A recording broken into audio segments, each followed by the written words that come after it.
The recent ascension of Frederick of Denmark to the throne after his infamous Genoveva Casanova scandal has thrust the entire royal family into the headlines around the world. Just a few months ago, the Danish royal family was one of the most unremarkable and beloved lineages in the royal universe. With an approval rating of over 80% among the Danes, even the controversy surrounding Queen Margaret's decision to strip her grandchildren of their princely titles was not questioned. It was the scandal between Frederico and Genoveva Casanova that shook the foundations of the royal household last November.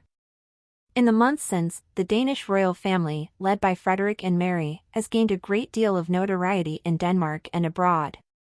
This has led us to research the past until we find details and situations from the past that show that the Glucksburg clan is not as perfect as they wanted us to believe. The specialist has analyzed all the members of the Danish Royal House for readings to reveal everything that has not been said about Frederico, Mary, Joaquin, Marie and Margaret herself. A writer and expert on the royal houses tells us that when the new royals married in 2004, Joaquin divorced his first wife, Alexandra Frederiksborg, which led him to have an affair with his sister-in-law. Perhaps this served as a screen for Maria's tears at the whims of her arrogant husband and the lack of support from her in-laws. Margarita herself admits that she is not family-oriented, not affectionate and hates her husband. Her eldest son and was jealous of her status as heir to the crown, he says, recalling the cover where Joaquin tried to kiss his daughter-in-law at the wedding. The palace's explanation? Although he has always been called the second boy in Denmark, she insists that he is much smarter, more cultured and better prepared than Frederico, which is why they have lived in opposition since childhood.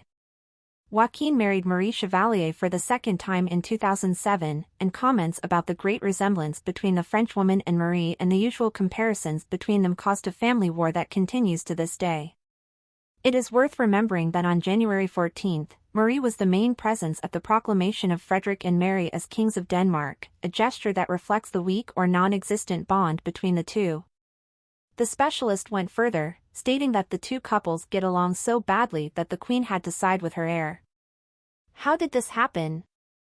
He stripped all of Joachim's sons of the title of prince, took away their official appointment and sent the family first to Paris and now to Washington, a split that has created a very important family rift to the point where the couple has voiced their displeasure publicly. "It is never pleasant to see your children treated so badly," he declared. For this reason Joaquin went alone to his brother's coronation. His wife refused to go, and he was so discreet that he went almost unnoticed. He is hardly to be seen at Christianborg Castle with his nephews while Frederico and Mary take a mass bath on the balcony. With the change of government, Joaquin is once again taking a step back from his institutional commitments, which inevitably drags his wife down. We'll have to wait to see what his role will be when his brother steps forward.